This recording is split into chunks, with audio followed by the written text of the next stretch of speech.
And it's showtime. It is.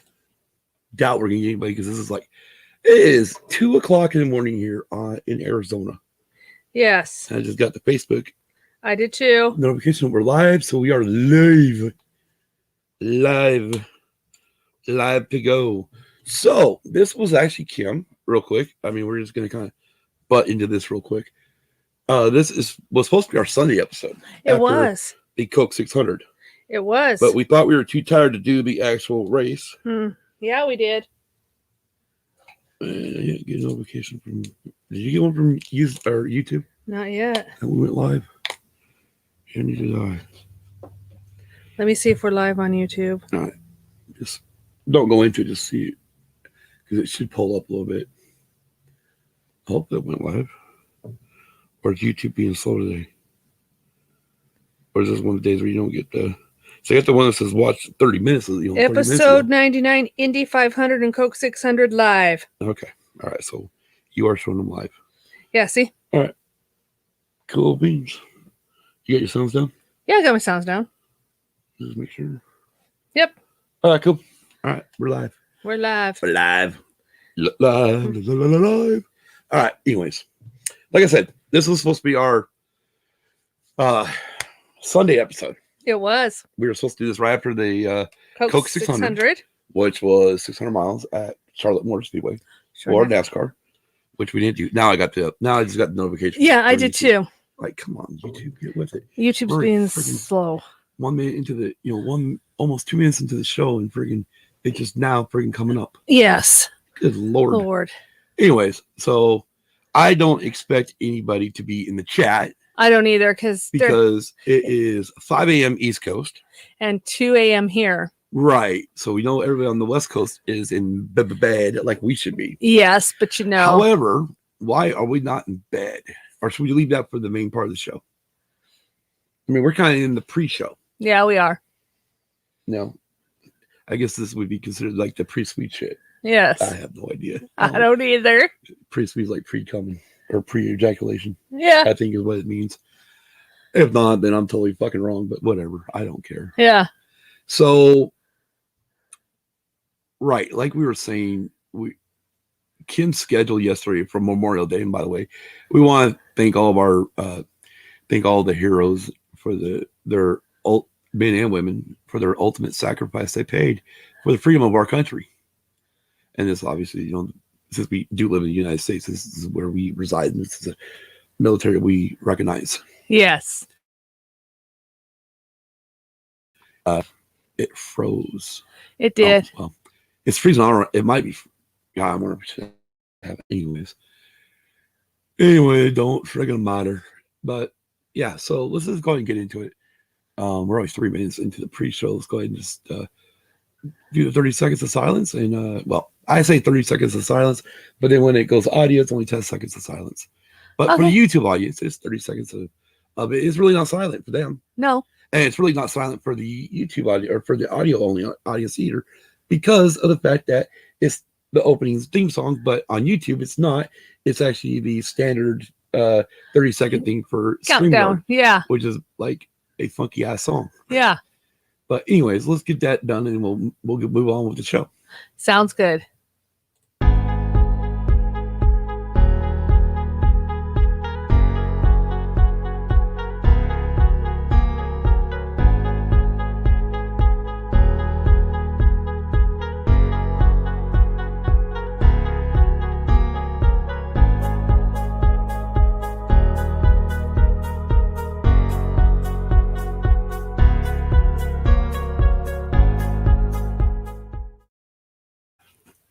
And welcome to Used and Abused. I'm Kim. And I'm Scott. Backwards this time. Yeah, we did, didn't we? We did, but oh well, we don't care. This is episode 99. Yeah. And this is actually, like we were saying in the pre-show, I'm not for sure how much of this will get edited out of the main show or for the audio only audience. But hey, there's Kel. Morning, Kel. Morning, Kel. Here we are. Hope you're having that cup. See, we're can have that cup of coffee with us live. We just actually had one about an hour ago to get our energy back up because holy crap, 2 o'clock in the morning on the West Coast is probably not a smart idea to do a live podcast, but oh well, we're here. We're going to have fun. Yes, we are. So, like I was just saying with the audio only crowd, not all the time do I give them that beginning stuff that we do. Oh, okay. So, LOL. Oh, yes, definitely. And so, I don't even remember how I was going now. That's great. So, I already fucking got derailed early in the show. This will be fun. No, you said that. Oh, no, that's right. Audio only crowd may not get a lot of what the pre-show was. So, on our last episode, now, of course, the audio only crowd has not heard our last episode yet. No. Because we want to grab that notebook where you can actually go through the dates when they're actually going to probably be when the audio crowd will be caught up to the current episodes. We're no longer going to be behind on episodes. We're going to bring them out fast and furious as quick as I can. And so this might be fun. By the time the audio only hears the last podcast, it will be we're 6/11. It'll be June 11th. June 11th. So that's when they'll actually hear the episode 98 where we did talk about what the fuck NASCAR. Yes, we did. And we got that great title from Kelly. Yes. She gave us a wonderful title.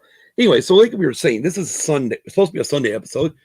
Again, the race ended around 8:30 our time. So we should have done the show, but we thought we'd be a little tired.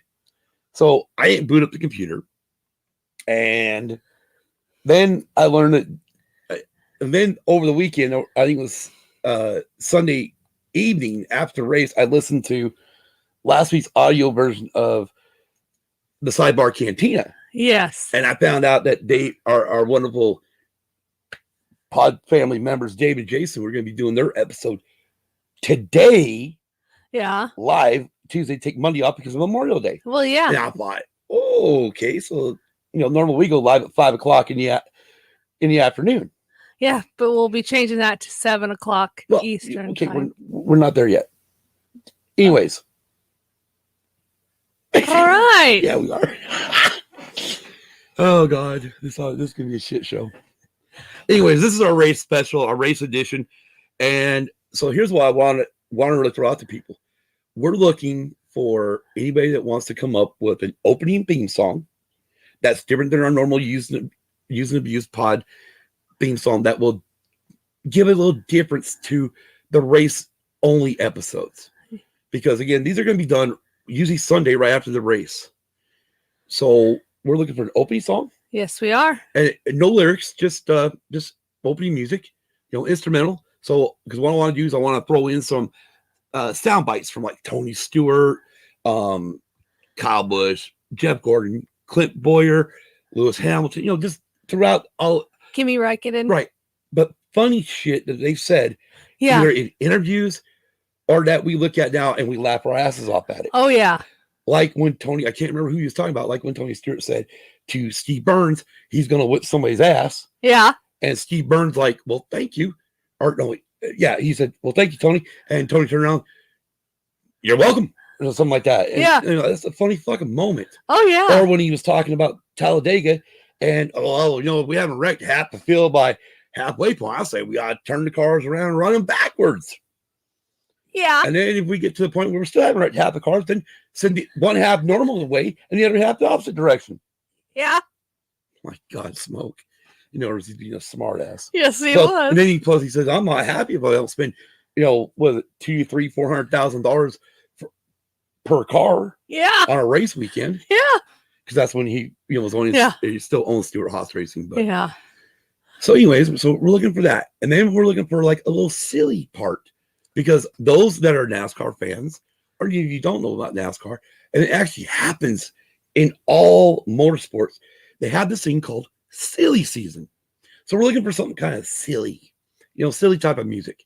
Think of like Don and Brady, Yeah.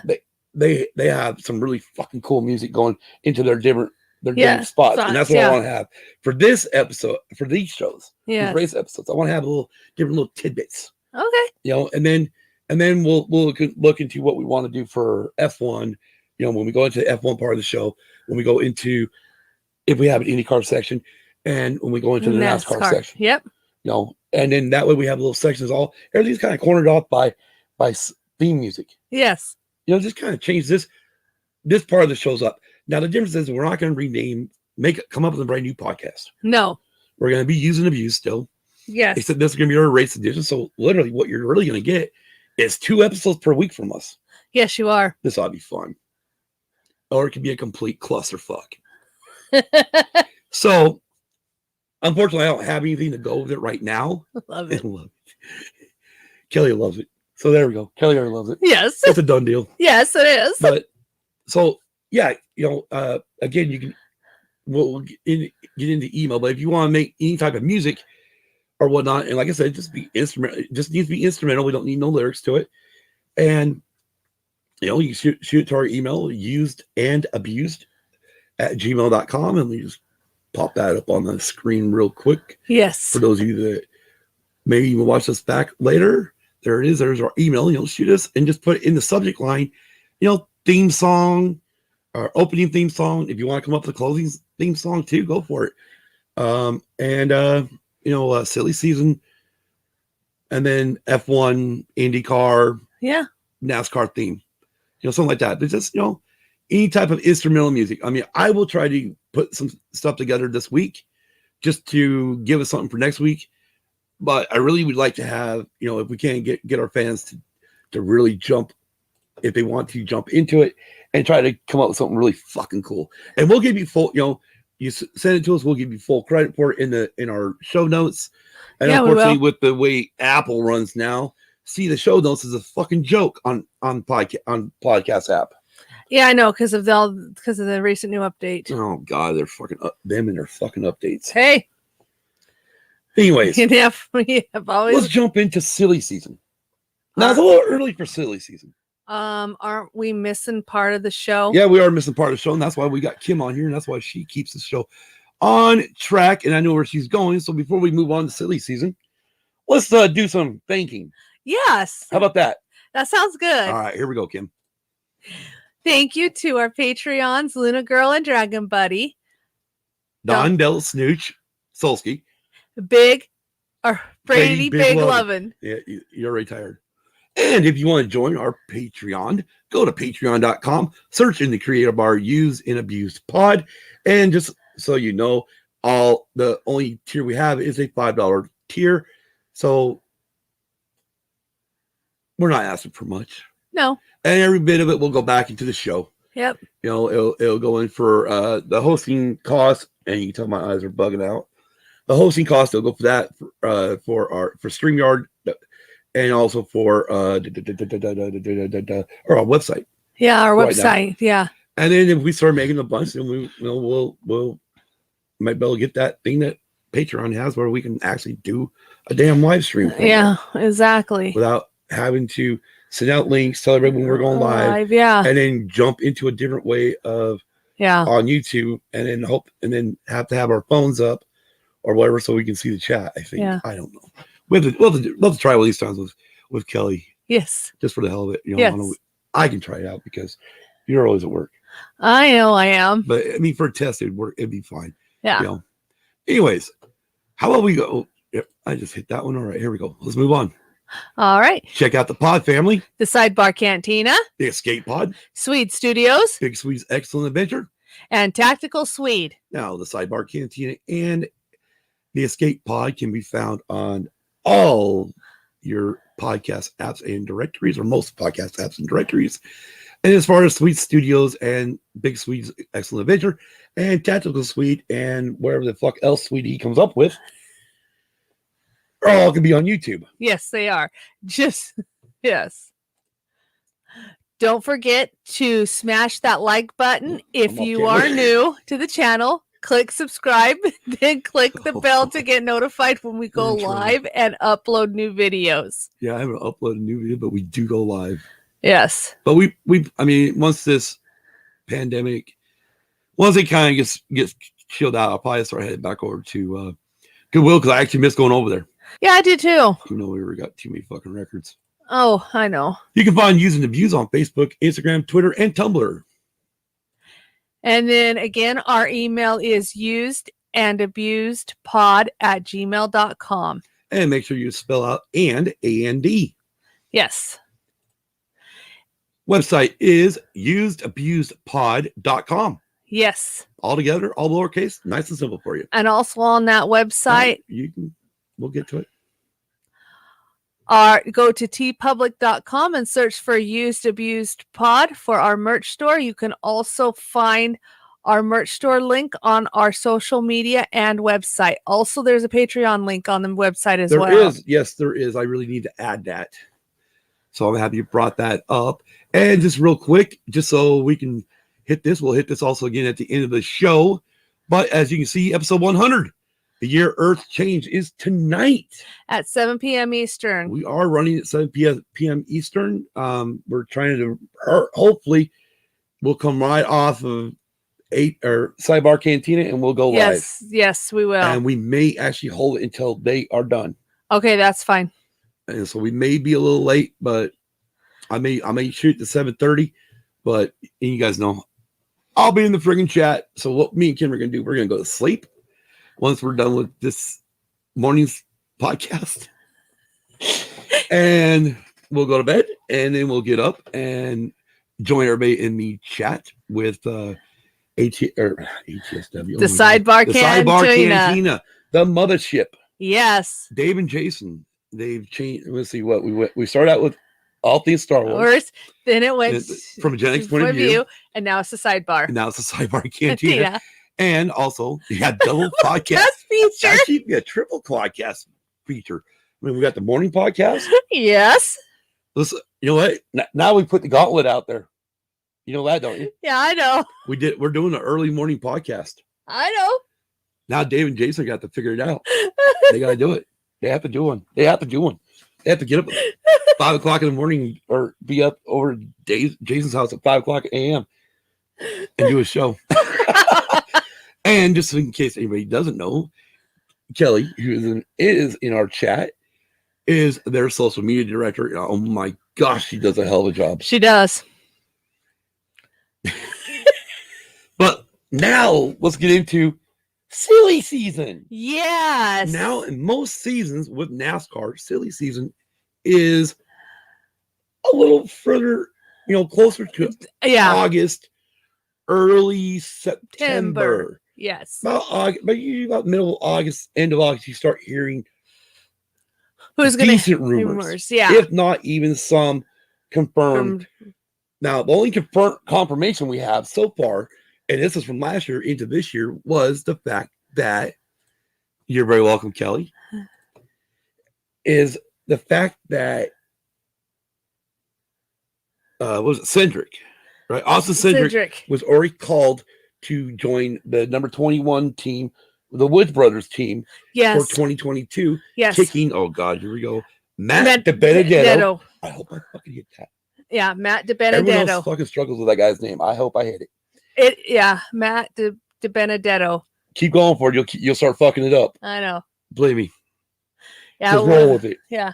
And Matt will be out of the car. However, one of the early rumors is, and this is a rumor, that Brad Keselowski, driver of Penske number 2 car, the Miller Lite car, may be joining Roush Fenway Racing as part owner. Now, does that mean eventually Jack Roush will? I mean, Jack is getting old. Yes, he is. Cat, as they call it, the cat in the hat is getting older. So he is going to be looking to eventually bow out. Yeah, pass the company on. Right. So, and I know Brad has said he used to own a truck team. Yes, I know he did. And I know he said he would like to own a cup team. I mean, and he'd be kind of pulling a Tony Stewart in a way. If he did it, he'd be driving for himself. Yeah, I would. And then, and then move on to where he's just straight owner like Tony did. Yeah. Now, do I really expect them to do like Smoke did? I mean, Smoke did it when Smoke did. He won a freaking title. Yeah. Okay. Right? Again, it's still a rumor. It's not confirmed yet, but it is a rumor. And that's what silly season's all about, is rumors. We start out with the rumors, and then eventually we get the confirmation. The confirmations and the telltale signs. And then the only other rumor heading around right now is Kurt Busch. Yes, Kurt Busch may be leaving Chip Ganassi Racing. Yes. For one of two reasons. One, he's either going to retire, or two, he's going to the 23-11 team. Let's pump the brakes for a minute. There we go. We'll pump the brakes on these episodes. Okay. Instead of sidebar, we'll pump the brakes. Okay. I'm gonna have you pump the brakes for a minute there, Kim, because one thing I want to note out here is driver contracts ending in 2021. Kurt signed a multi-year deal in 2019 that expires this year. He brings Monster Energy sponsorship to the team. Yes. So he's already got Monster Energy as a sponsor. The Athletic, which is a sporting news website, yes, has reported that he is a candidate to drive a second car for the 23-11 racing team, which is owned by Michael Jordan and Denny Hamlin. Right, and currently the driver for that team is Bubba Wallace. The 23 car is Bubba Wallace. Yes. So I need the dish sketch. Oh, we're gonna try our best. So Kurt could be leaving Chip Ganassi Racing, and after we'll get into what happened to his car this weekend. First of all, he had that amazing save and drive. Yes, at Coda. He did during the rain, but we've already splashed Coda away. Yes, we've already splashed it away. we're going to be talking 600 this weekend. Yes, we are. 600. But again, there was a major malfunction with Chip Ganassi Racing this week. Yes. Now, the week before, that was a NASCAR fuck up. Yes, it was. But this is I really can't. You can't blame Chip Ganassi for this. No, it's not their fault because shit happens. But we'll get into it. Yes. So we're gonna leave you on your seat for that one. Yes, we are. As far as any other really big news, that's it. That is, yeah. I'm looking here, and I'm using jski.com. Now, those of you who remember especially early 2000s, jski, that's JYSKI.com, was home for all of our news NASCAR that wasn't related, that wasn't on the NASCAR website. Yes. And he really had a lot of inside scoops. He did. Well, as things changed, as we moved into the 2010s, he went away. Yes, he did. And so, but then he decided, because people were like wanting him to come back. So he decided to bring him back because everybody loves the site. He's probably the one that gets most of the scoops before most of the reporters do. But like I said, the only one right here that he has is still Matt DiBenedetto, Team Penske, and announced they would move Austin Cindric into the number 21 for Wood Brothers Racing in 2022.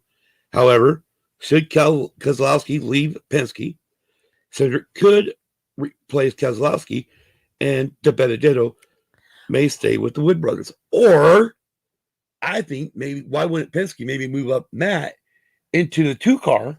Yeah. And wait for Logano to retire. Yeah. To move, because Logano and Brad are pretty close in age, I think. I believe they are. They kind of came in together almost. Yeah, they did. Matter of fact, I think Logano came in before Brad. Yeah, he might have. Logano replaced Stewart. Yeah, he did. For Joe Gibbs Racing number 20 for the Home Depot car. Yeah, he did. But he was still a little punk. I like his spotter. Yes, I know you do. I just don't like.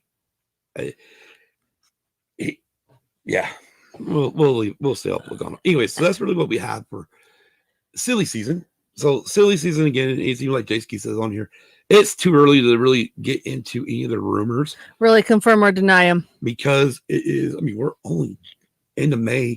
Yeah. The last race was the end of May, and this is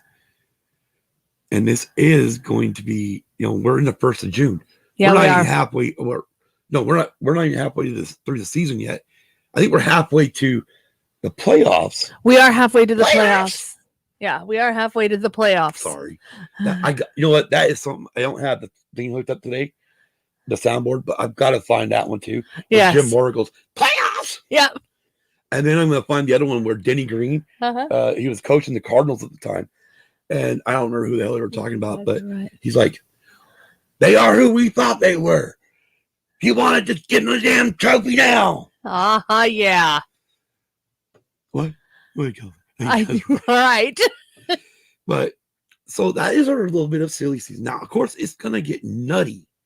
It will. Because, the neat thing is you got to look at like F1. I mean, and that's the thing is like even our silly season, when we get into the silly season, we will be talking F1. Right now, F1's kind of hush hush. Yes. We don't really know nothing going on with F1 that much. I do, but I'm not going to say anything. Hold it. Only because I follow Hold the brakes. Only... Okay, hold it. You know something, you have to say it. You're part of the podcast. You got something I don't got, you need to bring it up. What Kel say? Keselowski was my eldest favorite driver after Bobby LeBlanc retired. Nice. Oh man, those are the days. Yeah. The only reason why I know this piece of information is because I follow this team. Are we talking Red Bull Racing? We are talking Red Bull Racing. So we're talking F1 Red Bull Racing team, whose current drivers are Max Verstappen and Sergio Perez. Now, I'm not. I know at least with Red Bull, the contract discussions is not going to be until after their summer break. For at least Perez. Okay, so let's because for NASCAR fans and Indy Car fans, here in America, we don't have. I mean, we have. It might be a 2-week break. Yes, let's 2 weeks explain. between race. That's not what they mean by summer break. They actually take off a whole month. They do. Where no one's even allowed in the factories to touch the cars. Nope. They have to remain away from the cars for that whole time period. It's almost a full month. Almost a full month. Yes, it's called rest and relaxation. Right. And they force it on all the drivers and teams. Yes. Yeah, everybody from the drivers to the staff. If we didn't run 36 races in NASCAR, I say we could do this. Yeah, I know. Because it'd be a great break right after the final race before the cutoff race, which this year the cutoff race is Daytona. Oh, wow. Is it the road course or the oval? Oh, okay. We ran the road course back in February. So it might be the oval then. I'm thinking it's going to be what used to be the Pepsi 400, or if you want to go back in the day, the Firecracker 400. Oh, okay. It used to be the July 4th race at Daytona. So, but it's now the last cutoff race before the playoffs. And I don't know about you, but I'd hate to be a driver and having the hope of God a wild card race like Daytona. I was already set for the playoffs. Yeah, that's a great idea. So, but yeah, anytime you have news that I don't have, that's why we're close. Okay, well, you bring shit up. Okay. Okay. All right. And we're not trying to make this a 4-hour fucking podcast. No, we're not. But let's get into, let's see. We got a silly season. Yes. We know that. So I guess it's time for the Indy 500. Yes. And for the 105th running of the Indy 500. And the first one since the pandemic. Yes. With 135,000 fans in attendance. And you could tell it. Oh, dude. Watching that race live on TV, and when certain drivers, or even before they started the engines, when they introduced all the first responders, or the first responders, pretty much have been handling with the shit with the COVID stuff, the medical workers, they fucking blew. I mean, you got they got the fans down both sides of that front straightaway, and you can just hear the roar. Yeah, I was like, oh my gosh, we've been missing this. Yeah. Now the good thing is they're doing this stuff, which means concerts should be on the way back. Yeah. I mean, we're not. This is not really a sports podcast, but I did read an NFL rumor that 30 of 32 teams are expected full capacity. Nice. By the beginning of the season. Nice. That's gonna be awesome. Yeah, that is like okay. So I'm guessing since they're missing 2 teams, I think I know where they're at. Okay. You want me to guess? Want me to tell you where I think they're at? Yeah. Actually, no, it'd be 3 teams, so it can't be. I'll see the California teams. Oh yeah. But there's San Diego or shows you how old I am. Los Angeles the Chargers, Los Angeles Rams, San Francisco 49ers. Yeah. So that's 3 teams. There's only 2 teams. Yeah. Oh, maybe it's the Jets and Giants. It could be them too. Well, it's hard to say. We don't know. Yeah, we don't know. I didn't look into it, so I'm not worried about it. NFL is far off. I do also know that real quick, we're gonna just jump on this because it's racing. This is gonna be a pump the brakes moment. I saw a Bronco Fet retweeted something from college football team last night that the dead zone or the COVID-19 protocols for NCAA are gone. Ah, They're that's actually right. now a label.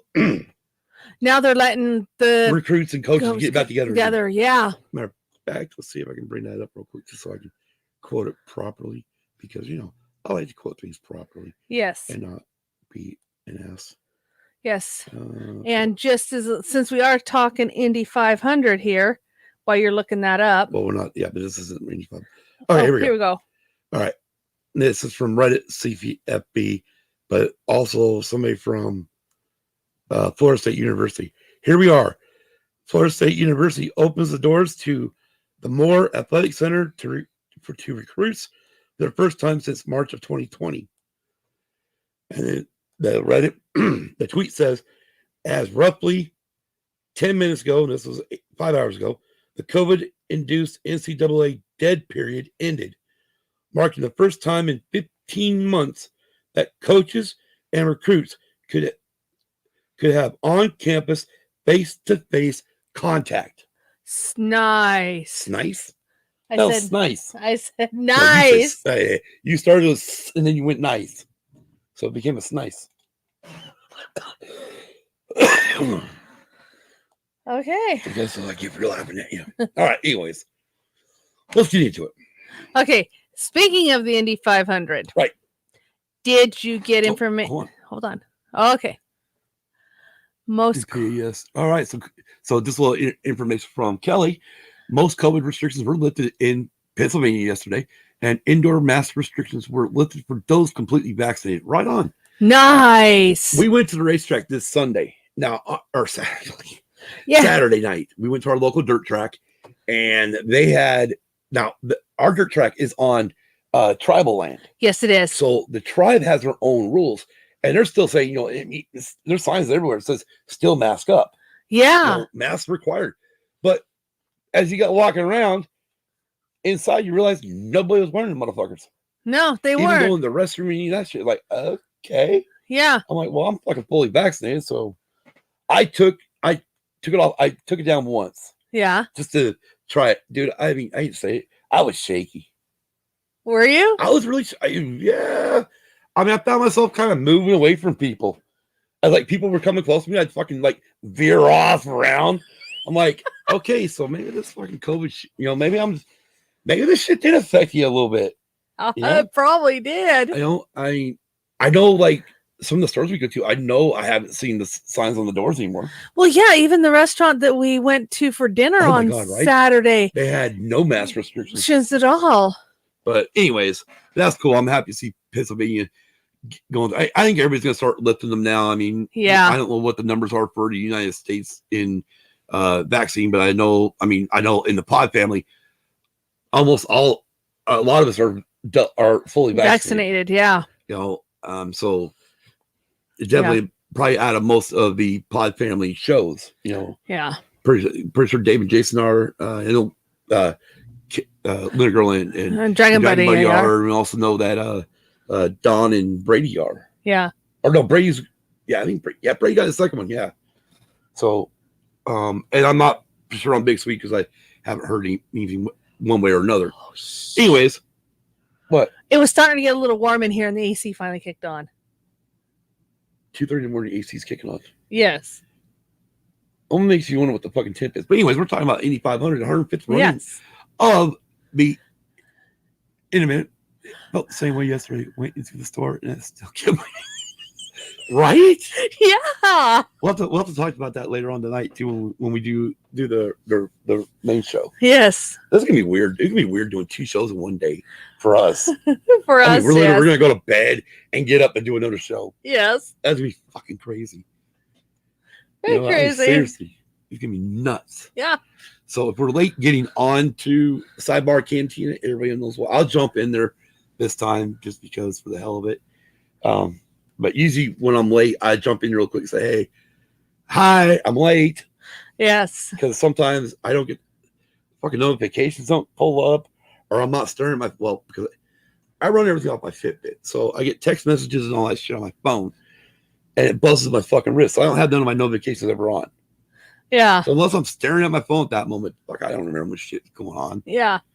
You know. But anyways, let's get into Indy 500, Kim. Okay. So it is like I said, 105th running. We had 33 cars filled like we always do. Yes. Did you look up the information on the female driver that was there? Yeah.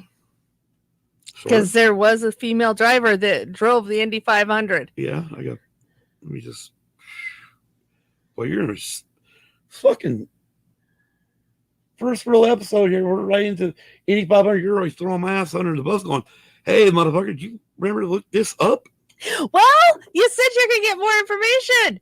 Well, no, I was just gonna get her fucking name. Oh, And I figured I would get it when I looked through. Simona dumb fuck. Simona, I am so sorry if I destroy your fucking last name or destroy your first name. I apologize. But Simona de Silvestro. I probably should have rolled that fucking R. Yeah. So I apologize, Simona. But yeah, she was the only female in the field of 33 cars. She was the only female in the field. Yeah. And she actually had a female pit crew. Yes, she did. Which was pretty fucking awesome. She didn't have a really great race. There for a while, she did have a pretty okay race, but we got to a series of pit stops where almost everybody was spinning out on pit road. Yes, and if they weren't spinning out on pit road, there was a big wreck on pit road. Right, and we'll get to that big wreck because it does happen early in the race. Yes, it does. But pretty much the race just started, and man, the laps were flying by. I mean, now, mind you, I didn't write down all like, well, let's let on lap one. You know, no. I just went with where we got cautions at and what the fuck happened. Okay. So we're gonna break this down as best we can. All right. But I will say this much: I believe. Hold it. Let me find qualifying. Race results. Yeah, I forget. Scott Dixon, I believe, was pole. Oh, you're probably right about that. Scott Dixon won the pole. Yeah, as soon as I find Fast 9, yeah, Scott Dixon. You're right. God damn. Colton Hurd was second. Yep. Renus VK was third. Ed Carpenter started fourth. Tony Kanaan fifth. Alex Palou started sixth. Ryan Hunter Ray started seventh. Elio Castroneva started eighth. Marcus Erickson started ninth. And Alexander Rossi started 10th. As far as 11 on back, yep, they went down to 33. I'm not reading them all, just like I won't do it on NASCAR. No. Anyways, all right. So, again, the green flag dropped. I don't remember who the hell did that. I know who the hell. I don't remember who the hell the ground marshal was. I do know Danica drove the pace car for the pace at the start of the race. The grand. And in case you don't know who Danica Patrick is, she was an Indy 500 driver or IndyCar driver. Who then eventually came over to NASCAR, drove for Stuart Haas Racing in the 10 car. And then eventually bowed out and retired from. Went back to Indy for one or two races, and then eventually retired. And now she's what they call commentator on NBC Sports. I think she's what they call a race analysis. Yeah, she's up there. She's kind of like what old Jeff Hammond used to do in the Fox booth, or in the Hollywood Hotel with Chris Myers, which I don't know why Fox hired Chris Myers for NASCAR. Okay, we understand. We're not there. I know. Anyways, so what we're going to give you is literally kind of what I have for notes. So lap 32, Kim, what happened? On lap 32, Stefan Wilson brings out the first caution after wrecking on pit road. This is what we were talking about, the pit road. So what happened was, real quick, he's coming off of the track, and those of you who've seen the Brickyard 400, especially for NASCAR fans, you know how small that friggin' pit road is. It is very small. And how treacherous it is. And these guys are downshifting real quick. With cars that are about that wide. Yeah, they know how big a friggin' Indy car is. I mean, I'm sure everybody's seen one race. I'm sure, but I'm just saying. But anyways, yeah, but so you go this size on the camera, and then everybody in the audio is going, well, what size is that? I don't know, but look it up. You can see how big of look. Google is your friend, our audio only version people. Now, see, Kim's going like this, like the cars are this small in real life, but really they're bigger than that.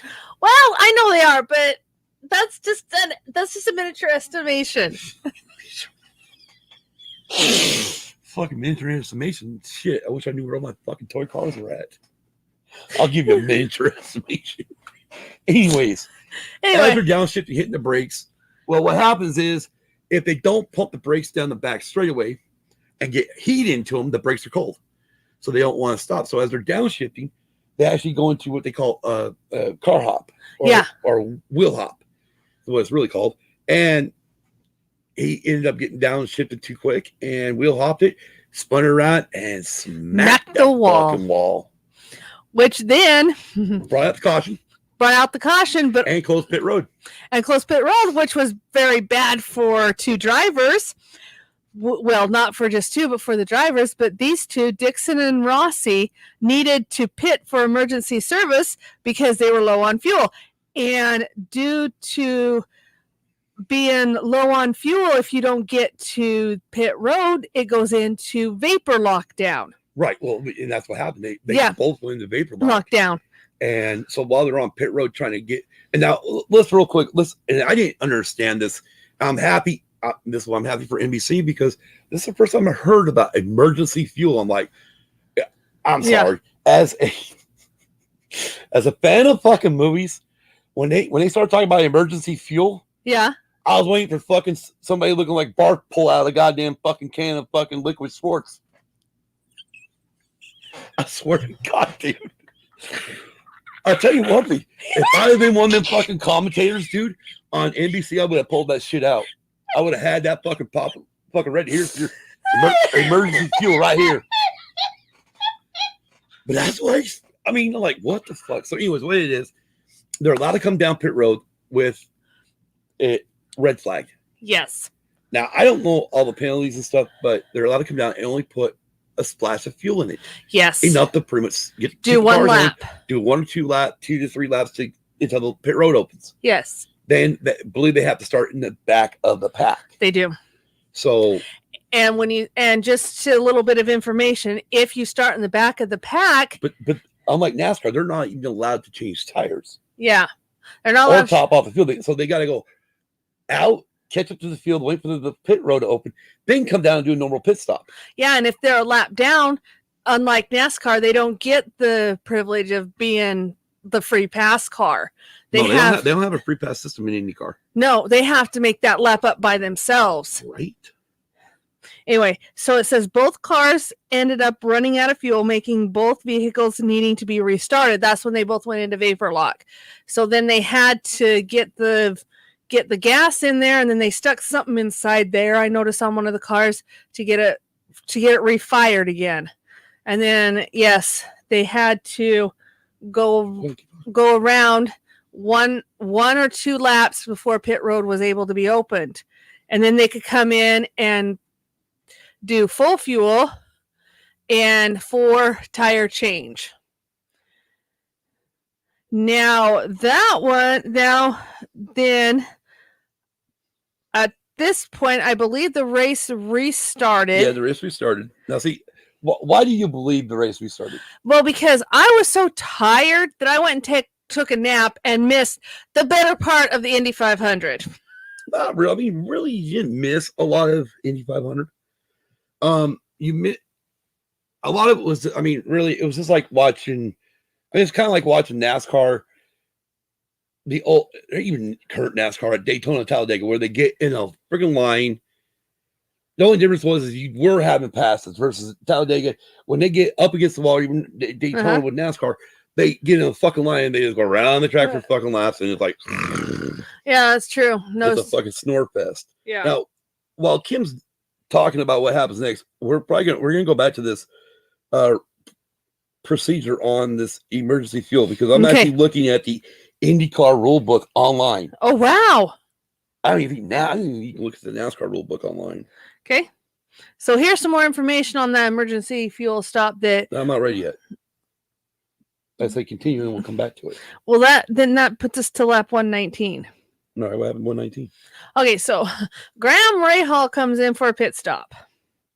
Okay, and it's a normal pit stop. So he comes in and gets new tires on his car. They fuel his car again.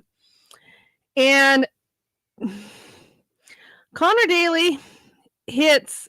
Okay, so then as Graham Rahal is leaving the pit lane, one of his tires comes off because the Indy car runs with one lug nut tire. So if that one lug nut is not tight, the tire comes off. So as Graham Rahal was leaving the pit, his tire came off and it hit Connor Daly, bouncing across the track. And it looked like it was the left.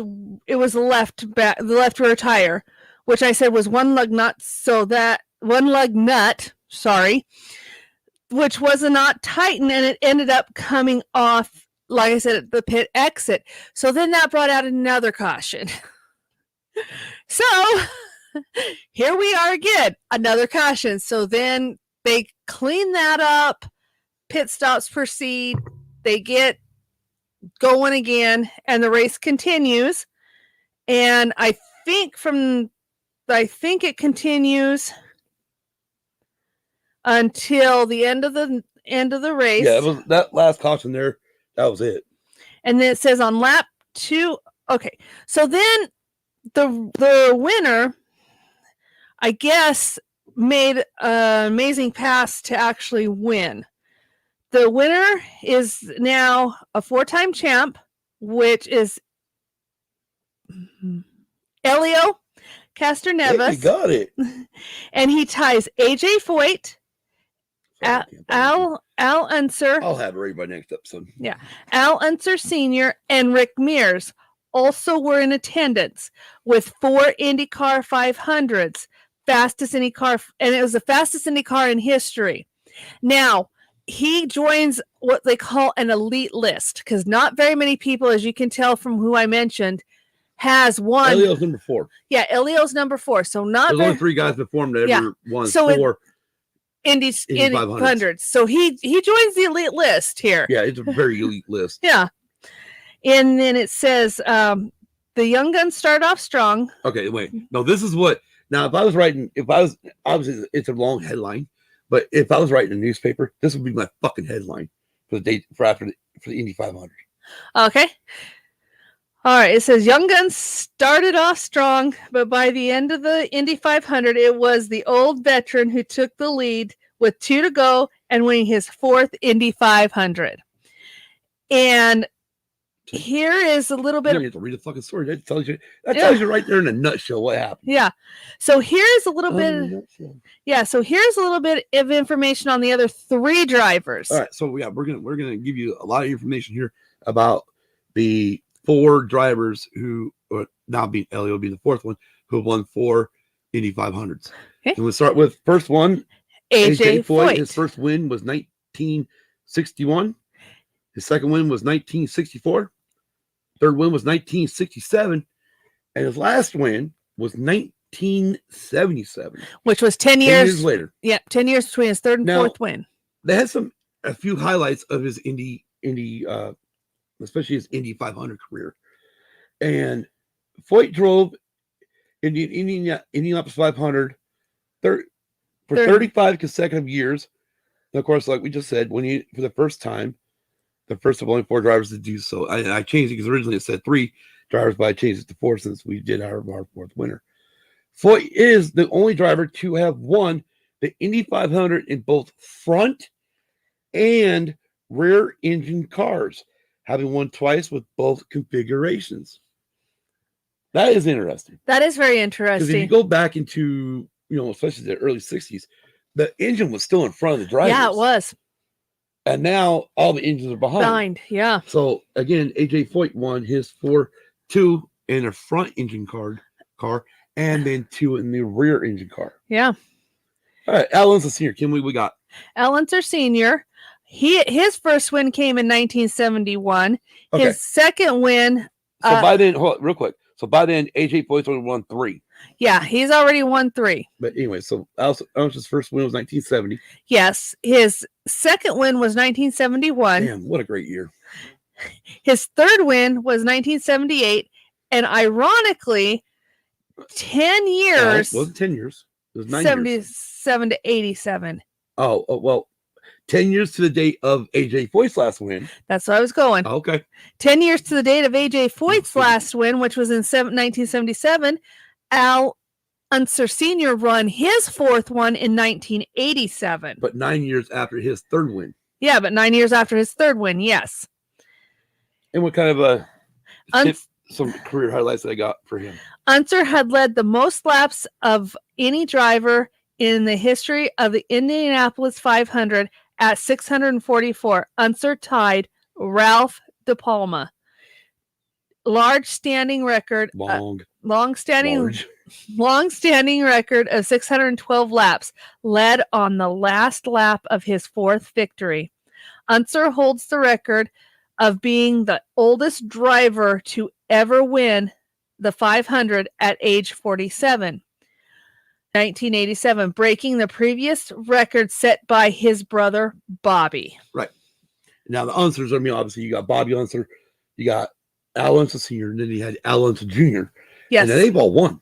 Yeah, they have. The Indianapolis 500, which is ironic where you think of a very famous name in the Indianapolis 500, and I'm just kind of pumping the brakes real quick, but you think of a very famous name, and that name is Andretti.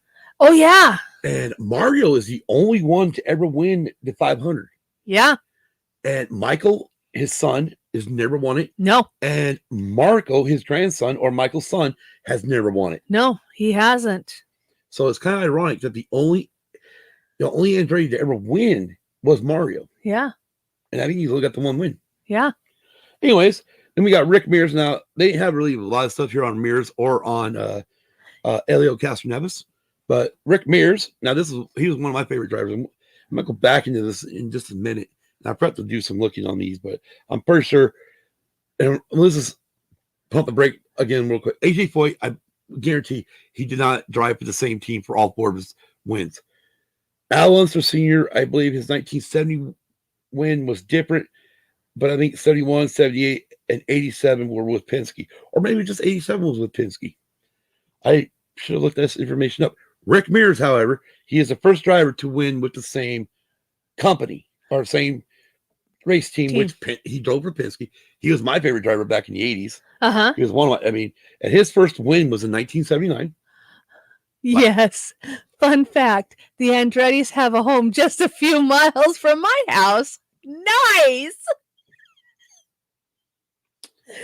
Damn. We keep talking about need to go to Pennsylvania. Yes, we do. Shit. Yeah, that's pretty much, by the time we're done, it's going to say, go to Pennsylvania. Exactly. We pretty much got almost everything. There's everything we want, almost everything we want to do there. I know. Fuck. We better start planning for a trip. Yes, we better. Yeah, You should be home with your friends or your family. My family. Your fucking nickname as a kid. Oh yeah, yeah. What was the nickname your brothers and sisters, your brothers and sister called you? What was your nickname? Bear. Oh yeah, Bear. Well, I had 2. Okay. Actually, I had 3. Okay, but the one that mainly everyone called was Bear. Yes. Because I did see a picture, your video. I think it's pictures that Kelly put up where they had bears in their yard. Yes. See, look, you can just go talk to them. Sure. Chris used to work at the golf course. Chris used to work at the golf course on a back road up here, and you used to see them racing their cars. Right on. Nice. Awesome.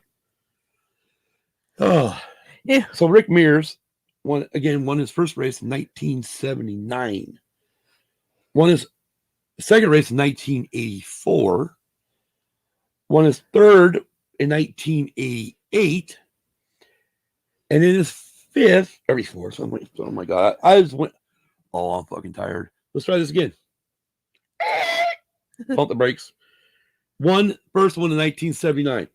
Second in 1984. Third, 1988. And number 4, another great year, came out. He won in 1991. That was the year I graduated. Yes, it was. Matter of fact, he won the race like a week later. I was graduating. Oh, nice. Pretty much. Yeah. So we graduated June 1st that year. Yeah. Yeah. Holy shit, that means that today's 30 fucking years. Yeah. Wow. That means Hannah's been graduated for 10 fucking years. Yes. Because she graduated 20 years after I graduated. Which was 2011. On June 1st. Yes. You gotta love it when shit just fucking hits you in the fucking... when you realize something, you're like, God damn, I really am getting old. But my body still feels like a 20-year-old. Yeah. Until my knees start hurting and everything starts going, no, it's not. Hell, I just saw a huge 400-pound black bear eating a birdseed on my deck Friday night. Holy shit. Oh, wow. Damn, birdseed, really? Damn. Oh, yeah. They really do eat everything. Yeah. Anyways, so yeah, 1991, Rick Mears wins his 4th 500. And now for Elio Castroneves. He won in his first one in 2001. That's 10 years after Rick won his fourth one. Yeah. And then his second one was in 2002. And then 8 years after his second one, he won his 7 years. 7 years after his second one, he won his third one, which was in 2009. And then he won it in 2021. Yeah, he won just this year. So this is 2021. Won. 20 years after his first win. Yeah, he won his and fourth again, one. 30 years after Rick Mears' last 4-time champion. Yep. So, and when he crossed the fucking finish line, oh my God, that place erupted. Yes, and he climbed the fence to... Right. When he first won his very first race, not Indy 500, but when he won his first race in 2001, his nickname is Spider-Man because he likes to get out of the car with helmet on and climb up the fucking fence and then hang off that motherfucker. Yes. And he did it at, was he, age 46, I believe. Yeah, 46. And he did it again. Yeah. And then when they were driving, after they got done with all the celebrations and stuff, you know, where you had to wear the wreath and then drink the milk and then he no. Yeah, then dump it. Then he handed the milk off to somebody and they dumped in strawberry mix because if you saw, his car was pink. Yeah, it was. For Sirius XM, right? Uh-huh. And yeah, they fucking made strawberry milk. Oh, nice! So it'd be pink, so it'd match the fucking fire suit. That was fucking cool. Nice, that's anyways, awesome. Afterwards, they drive him around the track in a convertible. Yes. With the PA guy from the track, and they're talking to him as they're waving at fans and shit. And the fans are just going nuts at this time. Fans went ape shit. Yeah. They actually were jumping the fucking metal fencing. Yeah. And climbing the catch fence. Right. Just to pay homage to him. Yeah. And you know what's funny part is the security guards didn't do shit. No. They didn't go pull them off. I mean, NBC guys were like, our fiber cables are there. Yeah. Our fiber cables for our cameras are there. I'm like, our race is over. Yeah. Who cares? Yeah. Let them celebrate. Keep one fucking camera working. You don't need them all. Yeah. You know, who gives a fuck by now? Yeah. But it was one, but the whole, like, after the race, he parked on the front straightaway, right on the yard of bricks. Yes. Again, they still have a yard of bricks right across the finish line. And he got out, helmet all, fucking team come out, and they're all fucking hanging off the fucking catch fence. Takes his helmet off, and I literally running up and down the fucking fence line, fucking just eating it up with the fans. Yeah. This couldn't have been a better year for another 4-time Indy 500 champion to happen. Oh, that's a 400-pound bear. You got looking, so I got curious. I can't see that far away. My eyesight sucks. Plus, this new screen is really fucking with me. Oh. It's great for Xbox, but it really sucks for the computer. Okay. It really does. But I ain't changing it. No. But yeah, I mean, he was just enjoying, and the fans were just going nuts. Oh yeah, they were. God, when you want it, and they didn't leave. No, they didn't. I mean, even the announcers, Scott, not Scott, Paul Tracy, or better known as PT, and Townsend Bell, both Indy 500 winners and drivers. I think Townsend won. I'm pretty sure he did. They mentioned that, no one's left. Usually people are fucking leaving. Yeah. But Helio Castroneves, even though he's a Brazilian, but and I'll come back to this in a minute. Come back to that part. What I was going to say right there, because I got something off of the Teardown podcast from Jeff Gluck and Nate Ryan when they were talking about the Indy 500. But yeah, I mean, no one fucking left. They were just celebrating with them. Well, yeah. But one thing that Nate Ryan and Jeff Gluck brought up on the Teardown podcast was the fact that Indianapolis fans, and they mentioned it with Fittipaldi, Emerson Fittipaldi, Tony Kanaan, yes, and also Helio Castroneves, that they love Brazilian drivers. Well, yeah. I don't know why, but they do. So it is friggin' awesome. Well, yeah. That happens, and wow, we're already at an hour. We're not even to the Coke 600 yet. I know. Good thing we're moving on, right? Yes. Anyways, let's go over to the top 10 of the finishers of the Indianapolis 500. Like Kim did mention, it was one of the fastest Indy 500s in history, which is awesome. Only 2 cautions, which is even better. A lot better than NASCAR's 4 or 3 guaranteed cautions. Yes. Anyways, first place, again, Helio Castroneves. Second, Alex Palou. Third, Simon Pagenaud. Fourth, Pato Award. Fifth, Ed Carpenter. Sixth, Santino Ferrucci. 7, Sage Karam. 8th, Renus VK. 9th, Juan Pablo Montoya. And 10th, Tony Kanaan. Yep. Unfortunately, real quick, the only 2 drivers out of the race was, again, Stephon Wilson and Graham Rahal, which the sad part for Graham Rahal was he pitted from the lead of the race. Yeah. They hit the one lug nut. What happened was, and we watched it, we slowed it down, watched the replay of it, is the tire guy put the lug gun, the gun down, that they call the gun, air gun. He put it down on the ground, took the old tire off, new tire on. As he went to reach for it and get it back on to hit it, they dropped the fucking car, and the car, boom, went. Yeah. So, do I blame that on the rear tire changer? No. I blame it on the 2 guys that are running the jacks. Yeah. Or actually, the one guy. My apologies. This is an F1. Indy Car has air jacks on all cars. Yes, they do. They shoot fucking in the back of the car. They got 2 little things that come out of the chassis, and 2 in the front that just shoot the car up real quick. They can change all 4 tires. Hint, NASCAR. Why don't we do that? Get rid of the jack, man. I'm joking. I like the jack, man. Anyways, so yeah, so that's why Graham. It was just disheartening. He knew he had a fast car, and he knew he could have won that race.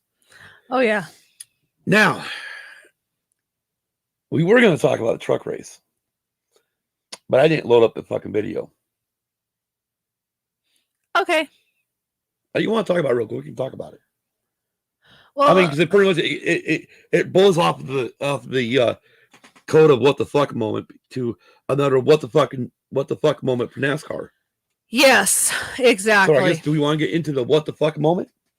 Let's do, because that was stupid on NASCAR's part. Well, you know what, Kim? You got the rant on. You had a good rant last time about NASCAR. Let's hear it again. Okay, so the trucks were doing their race. This is NASCAR Truck Series on Friday night at Motor Speedway. Okay, the race was progressing fine until towards the end. I don't remember what truck it was. Hit the damn wall, fucking blew a tire, and the fucking tire started losing air. So he comes off the fucking wall. No. The tires aren't flat. Okay, so the tires are already flat. Comes off the fucking wall, tries to get into the pit where he's coming off the wall at turn 4. Yeah. So he's pretty much almost past fucking pit road. No fucking caution. No fucking caution at all was thrown. Not a damn caution was thrown. So in comes, I can't remember the name, the truck driver name. What was it? Give me a minute. Yeah. Keep talking, Kim. Yeah, anyway, so we'll get the name of this truck driver. So this one, there's actually two of them. So one of them comes down and somehow or another hits this other truck driver, and then the one that decides it wants to try and get into pit lane, why the fucking green flag is still on there, ended up hitting this other truck driver, tore the whole fucking truck apart. I was surprised it didn't kill him with the way this truck looked. And it's like, oh my God, where are you, NASCAR? And then the fucking driver that hit the wall decided he tried to blame it. Whoa. Okay, first of all, what you're saying, what you didn't mention was this is where NASCAR had that what the fuck moment. Okay, so Kelly did see the clip. Okay. So that's cool. Kelly did see the clip. Yeah, right? Because, I mean, the thing is he hits the wall. He's coming out of turn 4. And the driver even mentions, the reason why we know he was trying to go to pit road is because he mentioned it in his goddamn fucking interview after he got checked out. He was kind of blaming, oh God, Johnny Sauter. Yeah, Johnny Sauter. He was actually blaming Johnny Sauter for the wreck. Yeah. For ramming into him. Yeah. Let's see, I'm going 20 miles an hour and he's doing 180. Yeah. What the fuck do you think is going to happen, Jack? And then it's like, where's your fucking spotter? Anyways, not just his spotter. Where the fuck was NASCAR? Yeah. They hit the wall. Usually, the minute a car hits the wall in NASCAR, the automatic caution. No, we all know this. Not this time. They just didn't throw it. Well, this is the reason why.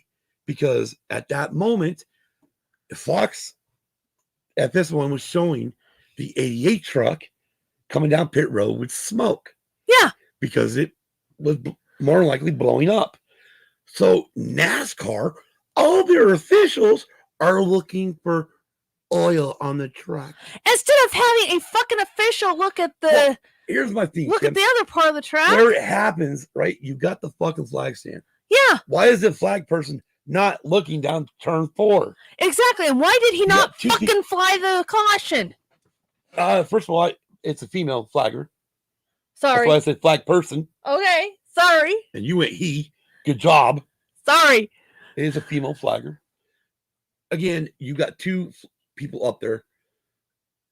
When I did some flagging back in the day, and I was up there with 2 people, I watched one half of the track. He watched the other half of the track. Since he was a main flagman, he watched from the back straightaway around turn 3, 4, and to the start finish line. I had from the start finish line through turn 1 and 2 and halfway down the back straightaway. If I saw a caution or I saw a car spin, you go 1,000, 2, dirt track racing is a little bit different. You give them like a 3, depending on where the leaders are at, close to 3 1,000s or 5 1,000, and then you pull the fucking yellow and you wave it. And the whole time the yellow flag's in my fucking hand. Yeah. Because he's holding the green flag out, so I'll drive, they can see it. And then if we need it, I tap on the shoulder. He will hand back the green. I'll start waving the yellow while he works over, hits the fucking yellow light, which then lets the drivers know we're under caution. Yeah. So why the flag people don't need to be looking for oil? No, they don't. One should have been looking towards turn 3 and 4. Yeah. You don't need to watch the goddamn leader. No, you because don't. Because we listen to NASCAR audio all the time. And on the official channels, you hear it every time when a new driver takes the lead, they tell the flagger, this person's in the lead. Yeah. So if they haven't heard who's new in the lead, they basically know what truck to look for. But they should be looking for that one, for all these type of things. Again, it is a what the fuck moment. Thank God Johnny Sauter wasn't killed. Yeah, exactly. Thank God the driver. I mean, when you watch when you watch the clip, I mean, his truck is totally fucking destroyed. One side of it is totally tore off. But if you watch the guy that is even going slow up, close to the wall that Johnny hits, you watch that guy's helmet and you fucking just see the massive whiplash. I mean, they're strapped in those vehicles tight and in those seats. And they got those Hans devices on. His fucking head whipped. Yeah. Well, yeah. And then you can see it when fucking Sauter hits him, man. It's wow. I mean, it was a massive wreck. But as far as this fucking, probably a goddamn rookie anyways, blaming Sauter, he should have been. Oh, fuck you, dude. Yeah. The only other thing I would say is, where the fuck was the spotters? Yeah. Because at that point there, again, but then again, somebody did bring it up on for Sauter that his spotter, because he was so close to the other truck in front of him, was more likely spotting that part. Yeah. He wasn't looking ahead to see what the fuck was coming up. No. Because you don't expect anybody. Again, Ryan Newman did it, hit the wall, and turn 3, pretty much probably the same exact spot. Rode around, kept the fucking steering wheel turned, rode around the wall until he was cleared to come down, then came down. Yeah. And again, like you mentioned, where was the spotter for the guy that fucking burst at the wall? Yeah, exactly. Why did he not keep him up there? Exactly. So, anyways, all right, let's get into the Coke 600. Okay. NASCAR's longest race of the season. Yes, it is. I think I wrote that in there. Yes, you said longest race on NASCAR schedules, and it was a 60-second running. 60-second running of the Coke 600. Mm-hmm. Used to be called the World 600, and a lot of old school NASCAR fans will still call it the World 600, including young drivers like Dale Earnhardt Jr. Yes. He still calls it the World 600. Well, yeah, because that's what originally was known as, was the World 600. I would love to see most of these names go back. I know. I know what we should talk about, and we'll talk about next week in Rumor. Okay. And maybe we'll call it Rumors innuendo. Okay. Nah, I'm joking. All right. So first race since before the pandemic with practice and qualifying and no competition caution needed. Right. That was the first thing they mentioned after we went green in the race is no competition caution because we had practice and qualifying. Yes. So again, like I put in there, first race since the pandemic. I guess they had practice. They did some practicing at COTA, didn't they? They did a little bit, but they didn't do a lot. That was a brand new track. At a normal NASCAR track that they always go to, this was their first practice since before everything shut down last year, March 2020. And the thing about the Coke 600 is if you watch a normal NASCAR race, they have 3 stages. This one has 4. The stages aren't.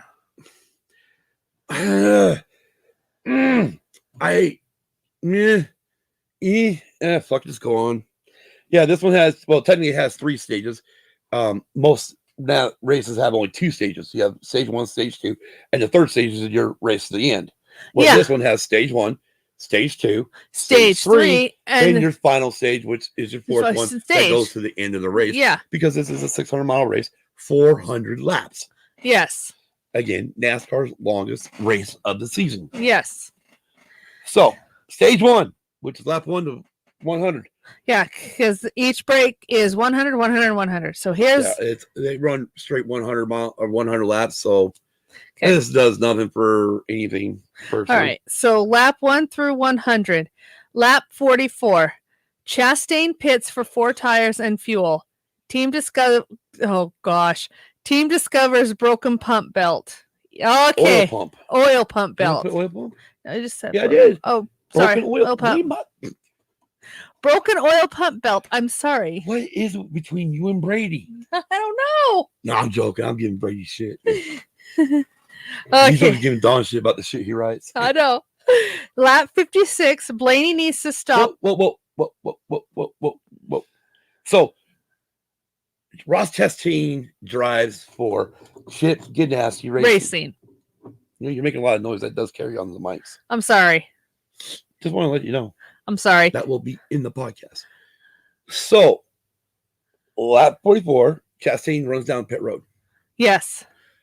Larry McReynolds is saying this is pretty early for a pit stop, but 8 draws everyone else in. All of a sudden, they show Chastain still on the pit road, hood up, and they pull out the serpentine belt for the oil pump. Yeah. So they got to push him back into the garage area and fix it. So he spends from lap 44 until whenever, which I think I put it in there, but he spends a fair amount of time in the garage area. Yes. So his evening is done. Done, yeah. I'm sorry if it was me, but here's the problem: is unlike F1, where we only give the top 10 points. Yeah, they give points for everybody. Everybody gets points, 1 through 38, 1 through 40, depending on how many cars we have. Yeah, they all get points. Everybody gets a point. So points are important. Yes. Because you need points for the end of the season. Anyways, lap what? Okay. 56. Lap 56. Blaney needs to That's stop. Ryan Blaney, by the way. Yeah, Ryan Blaney needs to stop again. Loose Will. Oh my. You picked a fine time to leave me, loose will. Sorry, DW did that all the time, and it's one of those things. You know what's funny though? That's like a Kenny Rogers song. I know. I think the original song is "You picked a fine time to leave me, Lucille." It is, yes. But it's funny how yes. Now, mind you, he pitted because of a loose will. I mean, what do you got? 5 lug nuts on him? Yeah, 5 lug nuts, yes. 4? 4 or 5, I can't remember. So we got a loose wheel with 5. God damn it. The camera's down there. I'm still not used to it. I'm so used to the old school that when the camera was up on the I know. Now it's down low and it fucks me up. 5 fucking lug nuts. And it's still fucking loose wheel. Mind you, remember, we're going to 1 center Lug nut next 2022. With the This new will be a cars. clusterfuck. Yes, it is. Will be a clusterfuck. Yes. Anyways. Anyway, so finally at lap 81, Chastain gets to return to the track. He now at this point is 38 laps down. Yeah, so you almost lost 40 fucking laps. Yeah. All right. Oh, I'm in trouble. I'm out of water. Water. Lap 100. Okay. Again. Let's fill this in here. I'll say this and then we'll fill it in. Okay. Before I go on, the pole winner for the Coke 600 was Kyle Larson. Good. Okay. Good. So Kyle Larson was the pole winner. At this time, he actually, it says Kyle Larson, 7th of the year, stage 1 winner. So this was his seventh stage win. I kept that in there. Yeah. So this was this was a 7th stage win, which goes towards the ultimate points at the end of the season, which ultimately decides who goes to the playoffs and who doesn't. All right, I cheated here too. So instead of writing down the whole friggin' top, whatever the hell, after stage 1, we had this is who finished in the top 10. These guys get what they call championship points. Larson gets 1 championship point, 1 playoff championship point. Yes. That will carry through all rounds of the playoffs. Yes, it will. Bullshit. But we'll get to that when we get to the playoffs. And then everyone else will get points towards the playoffs so they can hopefully stay in the playoffs. But we'll get there when we get there. Yeah, we'll discuss that more. You got Kyle Larson first, Chase Elliott second, Byron second, Harvick third, Austin Dillon fourth, Kyle Busch fifth, Truex sixth, Reddick, Stenhouse, and Bowen make the top 10 somehow. 1, 2, 3, 4, 5, 6, 7, 8, 9, 10. Oh, because I could just give them wrong fucking numbers probably. Oh, my bad. It's okay. So that's your top 10 after stage 1. Okay, and just a little note that it was actually the longest green flag run ever to start a Coke 600. And guess what? And if we don't ever get rid of the stage racing, all you can do is tie it from now on because we went 100 laps, green flag. Yeah, exactly. I know. Well, it's pretty. Oh wait, was it? Oh, it's first stage over. Yeah, exactly. Okay, so now we're on to the second 100 laps, which is stage 2. This is 101 to 200. So lap 137, NASCAR Black Flags David Starr. Spit that out. No kidding. For not meeting minimum speed. 1 chance to fix it. Okay, so he must have got a 66 car. So that's the one that later in the race they kept saying, how many friggin' the announcers were saying, how many number 66s are there out there? Oh, that's right. Because this dude was, you keep going. I'll see if I can find out how many laps that fucker was down. Okay, so this next, he was, and the reason why NASCAR did that is because he was not meeting minimum speed at that point. They should have black flagged him on the fucking track. Him and the 52 car, I believe. Yes, because both was probably in an accident. No, they were in an accident. Oh, they were in slow fucking equipment. Oh my god, they were causing. I mean, honestly, they're the reasons why. I don't want to say it, but I hate to say it. I mean, in this pump the brakes moment, They're the reason why Larson won. I know. Anyway, so then at lap 140, Kurt Busch to the garage with no power steering and oil pressure, which his teammate is Ross Chastain, which had the same issue earlier, which was the oil belt. So then he has the same problem. He heads to the garage as well. You know what's funny right here? And I hate to pump the brakes again real quick. I'm trying to hit David's start. He finished 30th, right? I'm trying to find the fucking laps and shit. And I keep getting an error from NASCAR.com. Holy cow. Maybe they fucking got rid of them. Maybe. Oh, God. I'll look it up on. Okay. I'll find somebody has it. So at lap 171. Oh, sorry about that. At lap 171, Kurt Busch returns to the track. Okay. And then the engine blows up, bringing out... Dude, he never got... Okay, this is what's fucking crazy, right? Sorry. Is he comes off fucking pit road. Yeah.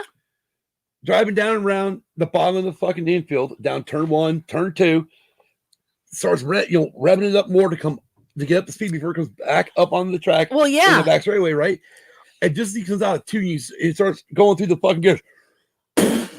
White smoke comes out of the fucking car. Oh my gosh. And that was the end of it. Yep. And then blows up, bringing out the only non-stage caution in the race at this point. And then the stage finishes, and Larson wins the stage for his eighth stage win of the year. Stage 2. And then it looks like winner third. Oh, and the third time this season he's actually got stage 1. He's actually been a stage 1 and 2 winner. Stage 2 winner already? Yeah. All right. Pit road closed. Okay, so stage 2. Stage 2. Go ahead. Into stage 2, it was Larson, Elliott, Byron, Kyle Busch, Reddick, Harvick, Bowman, Buescher, and Hamlin, and Austin Dillon, your top 10. Okay. They're the ones that got points. All right. So pit road closed. Cars will come down pit road, stay single file, nice straight line, and shut off engines for a moment of silence for those that paid the ultimate sacrifice. Right. So we're going to explain this. The reason why I put all that, that's a lot of fucking information right there. We're going to explain the reason why I did this is because, again, on the tablet, I was listening to the officials channel. And then on my phone, we had Martin Truex, her driver. Yes. Listen to his radio, and God, he hated his fucking car the whole race. But before you explain it, can we hit the brakes for just a moment? Sure, go ahead, hit the brakes. I'm still trying to find out how many laps down. All right. So the unique thing, anyway, to me, the unique thing about this whole Coca-Cola 600 is each of the drivers has a fallen soldier on their car that they're basically driving in behalf of. I happened to watch the pre-race show, and I can't remember. I think it was a colonel in the Army, and I do apologize if I'm getting this wrong. But anyway, Kurt Busch had one of the soldiers on his car. I believe his last name was Dunham, and I believe he was a corporal or a sergeant in the Army.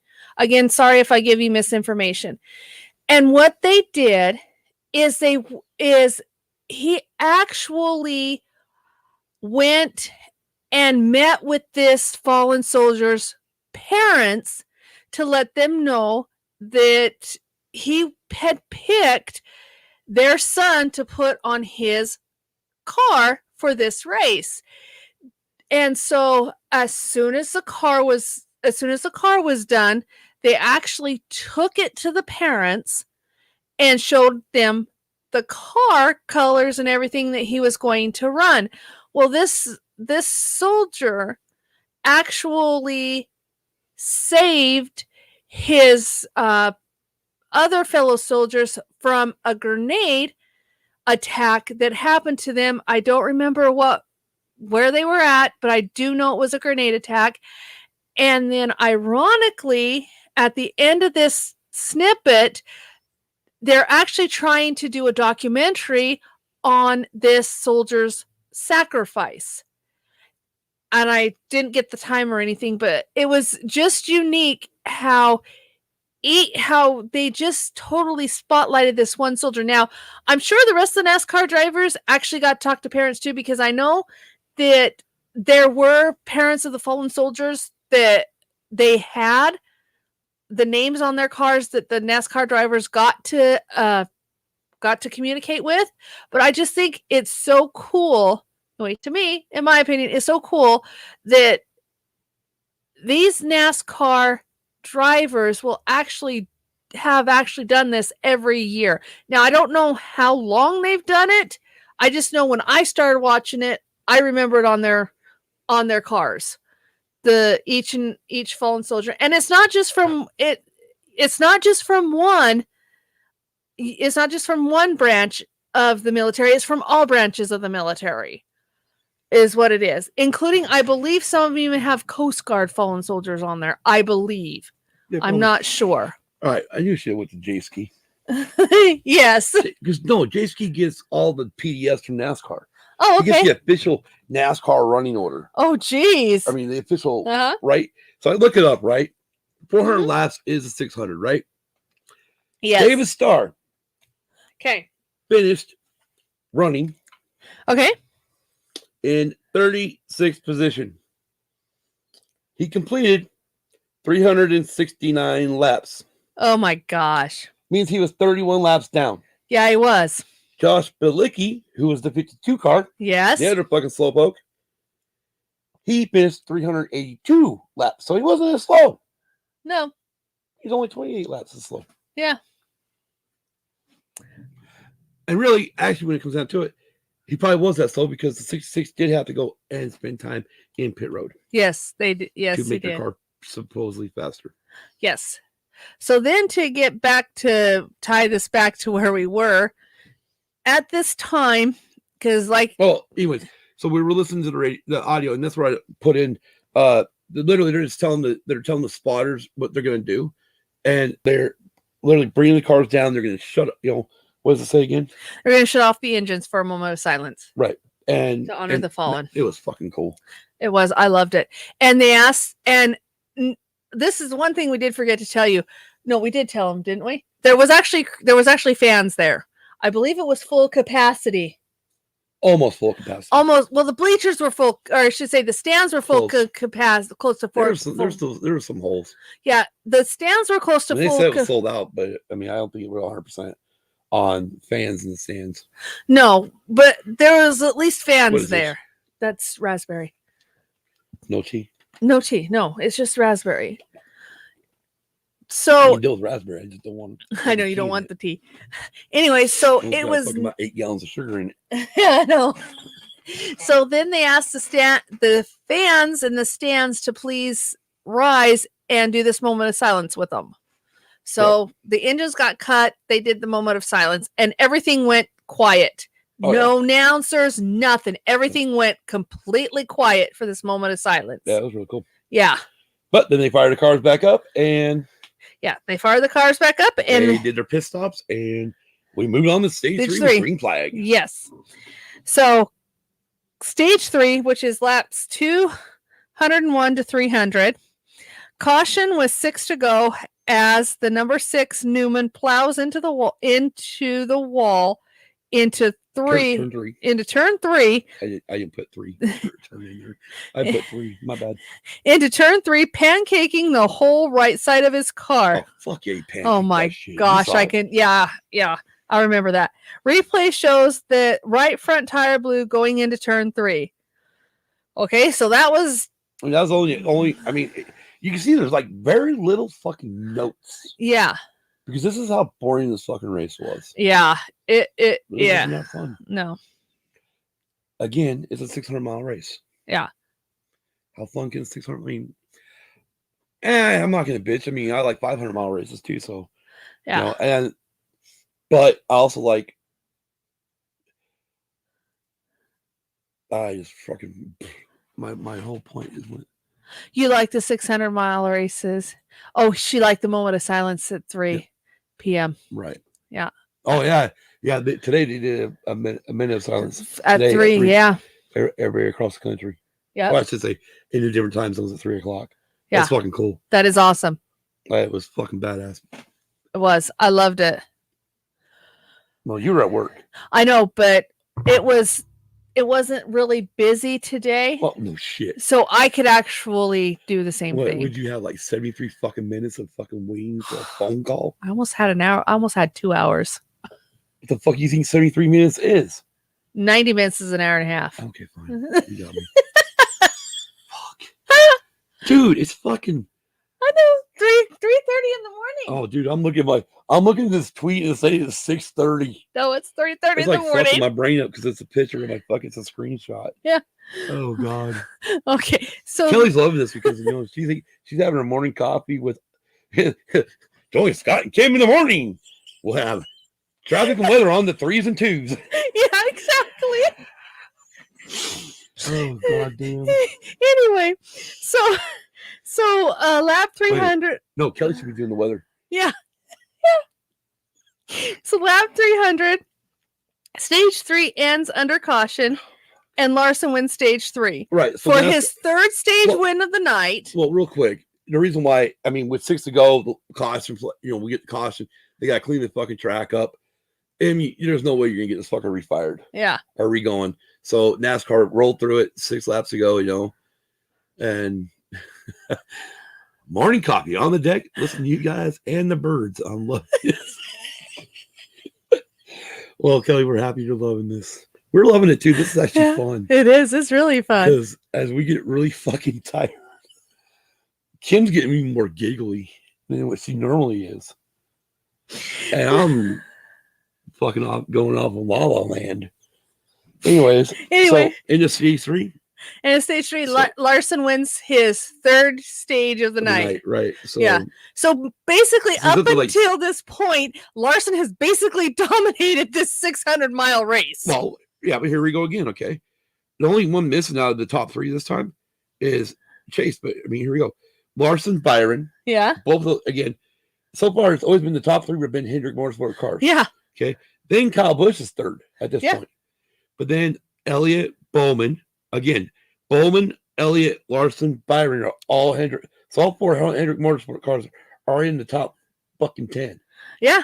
At this point of the race. They're actually all in the top. They're all in the top 5. Yeah. Then you got Reddick, who drives the 8 car for Rick Coast Racing.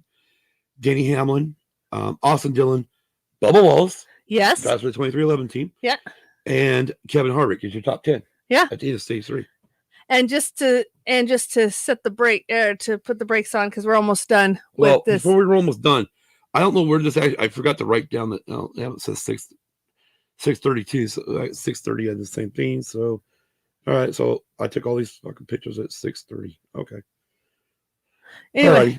So 6:30. I also caught this tweet. Was about a minute. So actually 6:29. Rick Mass tweeted this. Okay. That night it was 6:29 here, which would be 9:29 back there, East Coast time. Yep. Okay. Oh, God love you guys. You need some sleep. We'll get some. Yeah, we'll get some before tonight's show. We will. That's good. Fucking crazy. I mean, literally. You think by the time we started this show here, we're 14 hours. Permits 14 hours away from episode 100. I know. We're finally hitting the fucking century mark. We are. Later tonight. What the fuck? Why not? I'll probably be wearing the same fucking shirt too.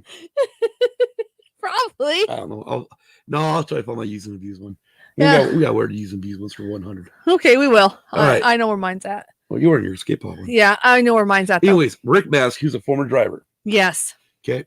One thing about what the Coke 600 has always been is man and machine. The wear and tear of man and machine. Yes. Well, the machine is really not tearing up except for Chip Ganassi shit.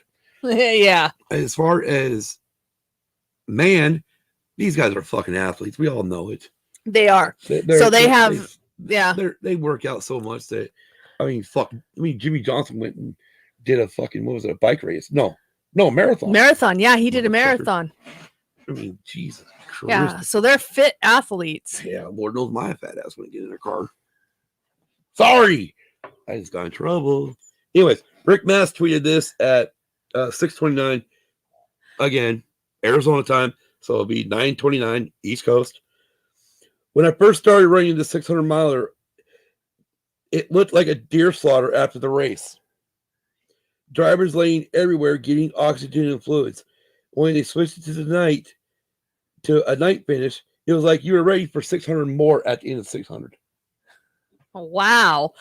So he's literally saying when they used to run the daylight, it looked like a deer slaughter after the race. Drivers laying everywhere getting oxygen and fluids. Yeah. And now, yeah. And I remember those fucking days. Oh, yeah. I remember those days. And then drivers fucking look. I mean, we've seen it a few times with our current drivers. Yeah.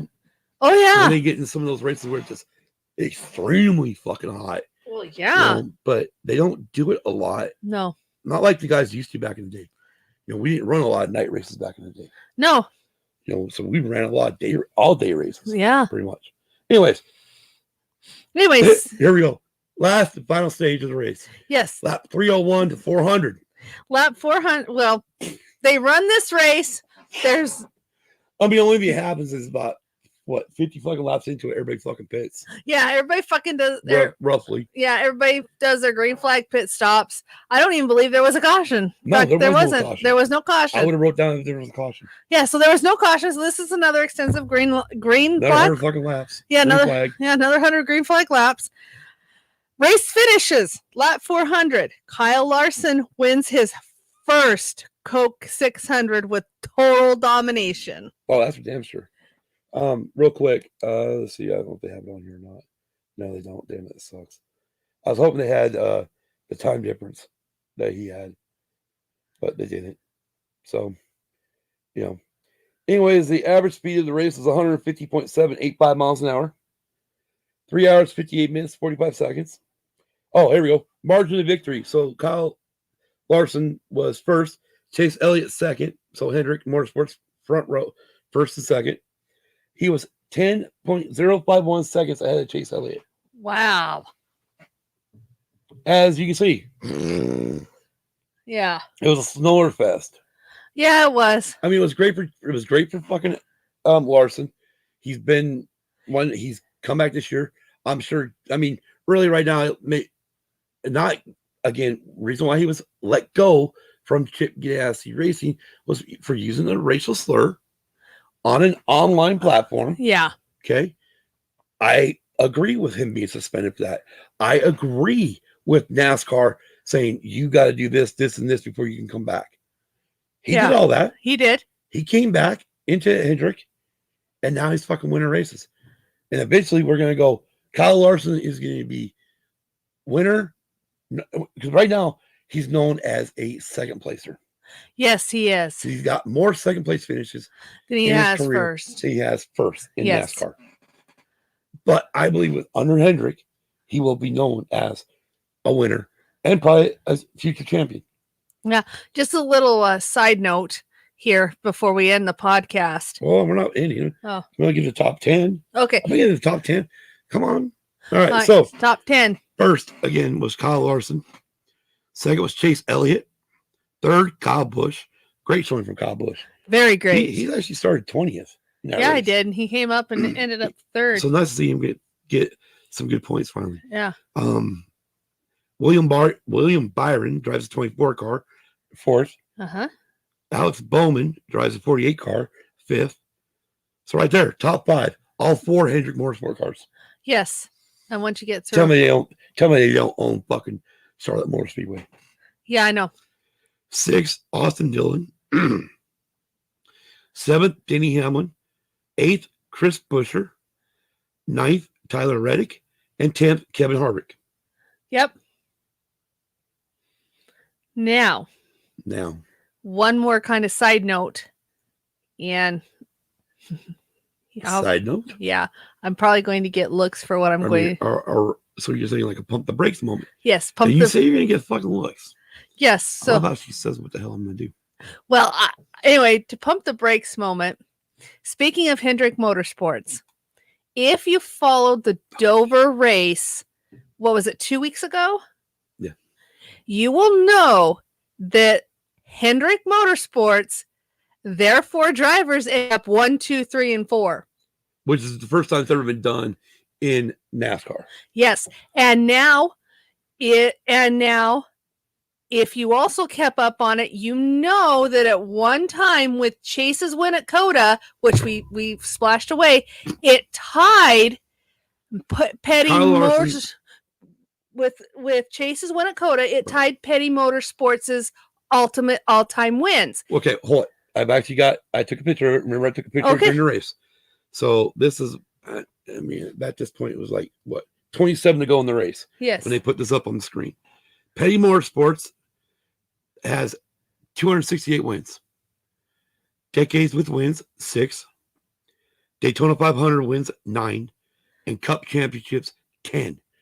Most of those were 7 of them by Richard. By Richard Petty, yes. The other 3 were by Lee Petty, his father. Yes. Hendrick Motorsports at 268 wins. This is with Chase's win. So Chase's win add on from COTA. Decades with wins, 5. Daytona 500 wins, 8. Cup championships, 13. Yes. 7 of those were Jimmy Johnson, which now runs Indy Car. Right, but he didn't run the Indy 500 because he's only doing road courses and street courses, circuits. So with Kyle Larson winning, that moves Hendricks to the top of the all-time win list for team at 269. Yes. That is fucking crazy. It is. I remember, I mean, if anybody remembers, the movie Days of Thunder was literally built or written around Rick Hendrick. Yes, it was. And there's a lot of the moments in the movie that are actually written about moments in NASCAR during that time period. And that is because we watched a documentary on it. I can't remember what the documentary name is right now. But oh, it was around Daytona 500 when they had it. It's on YouTube too. Yeah. I can't remember the fucking name of it. They had the producer, I believe, and Tom Cruise, which played Cole Trickle. Sorry, which played Cole Trickle, actually interact with NASCAR to get the correct dialogue. Yeah. And actually, one of the scenes in that is an actual NASCAR race. There's a lot of scenes in there that are actual NASCAR races. Yeah. I mean, if you're a fan of NASCAR back in the 80s, you remembered the movie car driver around the fucking track. Yeah. I mean, the thing is back then with Bill France, and we'll have to do Days of Thunder so we can cover this shit. Yeah, we will. That, the one thing with Bill France was he just didn't allow them to put a car on the track. No, he made sure that you had to qualify the fucking car. Yeah, he did. So they had to actually go out and qualify the car to put it in the race. Yeah, they did. So they had to actually hire real drivers to drive, not stuntmen, not Hollywood stuntmen. They had to get real NASCAR people, and they got, I know Bobby Hamilton was one. Yes. I don't know who the other one was. I don't need the Golden Hour. That's what it was called. Oh. The documentary for Days of Thunder was called something like the Golden Hour or something. Okay. I would have to look it up. Yes. Anyways, but we're not talking about Days of Thunder. No. But again, Hendrick Motorsports was written about, or pretty much Days of Thunder was worked around most of that. I mean, and again, when we do our Days of Thunder episode, we'll talk a lot more about some of the iconic landmarks and stuff that are not just iconic landmarks, but some of the iconic scenes that you see in the movie. Yes. Including one where after Cole Trickle wins his first race, they show this car race on TV where supposedly one guy's dad died in. Yeah. Right. But that was actually the race where the Richmond race where Dale Earnhardt Sr. and wrecked DW, and they took out like top 3 or 4 or 5 fucking cars, and Kyle Petty comes around, sneaks his way through and wins his first fucking race. Yeah. Oh yeah. Crazy. It is, and we'll cover a lot more when we get to Days of Thunder because we're not there today. Yeah, we're not there. But so again, Coke 600. I mean, It was a snooze fest. Does it need to stay 600 miles? Historically, yes. I mean, it's just like Monaco. You know, Monaco is a snore fest. It was. It really was. It really is. And sometimes Indy 500 can be a snore fest. I know. You know, it's just like Daytona, just like Talladega. Yeah. The only thing about Daytona and Talladega is because of restricted plates. Yeah. It was a big one. Yeah. Or a few of them. Yeah, exactly. And that was the thing that we did end up with on the Xfinity race on Saturday was we had a few big ones. Yes, we did. Yes, we Which did. is kind of cool. Oh, and also to mention too, before we Xfinity. Yeah. Speaking of Xfinity, okay. Ty Gibbs, which is the grandson of Joe Gibbs. Who owns Joe Gibbs Racing in NASCAR. Who was also head coach of the Washington Redskins. I just want to say it. Did what they called double duty this last weekend, which means you drive two different classes, or right. 2 different classes. So he drove Xfinity and won the Xfinity, and then he drove the lower ARCA race. The ARCA race. Saturday night. Both these races were on Saturday. One was Saturday during the daytime. The other one was Saturday at night, and won the ARCA race. Well, yeah, ARCA's below Xfinity. Yeah. So ARCA's below truck. Yeah. But I'm just saying, I thought it was pretty cool that not only did he win the Xfinity, but he also won the ARCA. Right. But anyways, Kim.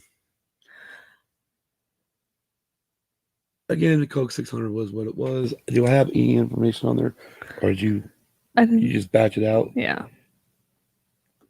No, okay. No other information, so that means good.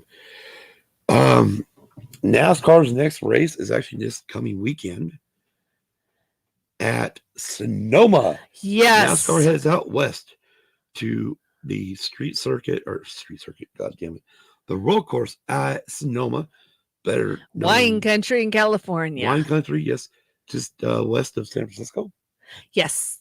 And this is where they I'm sorry. Just east of San Francisco. But you go west of San Francisco, you're in the goddamn ocean. Yeah, you are. Jesus Christ, God, come on. And they have a unique trophy for this one. They do? Yeah, that's when they get the trophy that's shaped like a oh yeah. Yeah. That's shaped like a wine glass, and they actually shaped like a wine glass? Yeah, it's shaped like some sort of wine glass, and they drink the wine out of it because they get a bottle of wine at the end for the winner. Well, yeah, you are kind of in fucking wine country. Yeah. Anyways, so that race will be June 6th, Sunday at 1 p.m., which is our time, so 4 p.m. Eastern, and it will be on FS1. Yes. So it's not even going to be on Fox. No, it's going to be on FS1. We're going to fucking snowing. They're not going to put on. Man, that's fucked up.